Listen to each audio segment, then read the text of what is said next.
Captain Kidd, performed by me, Billy Whitlock, AI restored for historyradio.org. Captain Kidd the Pirate, sung by W. Whitlock, Edison Bell Record.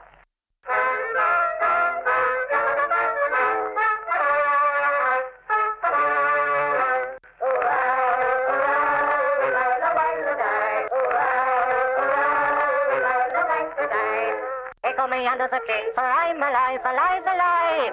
I was born in the good old year of 1645. A pirate bold beginning, old I've been for many a year. And when I tell you who I am, you shiver and take with fear. Listen to what I'm going to say.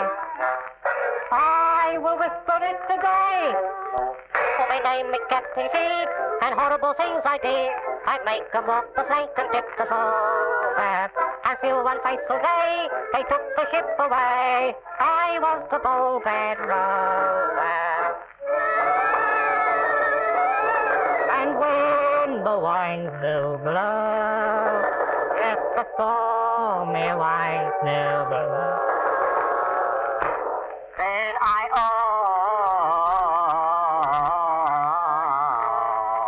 I'd rather owe 'em all my life than do 'em. Yes, I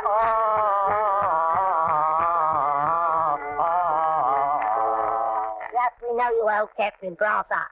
What, you grub? Why, douse me binnacle, port, starboard, main, coniet. I owe you, me, Captain Kidd. Yes, and no Kidd, Captain. Why, fetish replaces Bill. We'll give him iron tonic. What do you mean, iron? Oh, Captain, forgive me. Remember, I'm calling, and I don't want to go lock a prison. Right you are, me hearty. Right you are, but never forget. That's me name, me Captain Kidd, and horrible things I did. I'd make 'em walk the plank and tip them over. And still one fateful day, they took the ship away. I was the sole bad rover. This is historyradio.org, a free radio stream promoting knowledge of literature and history.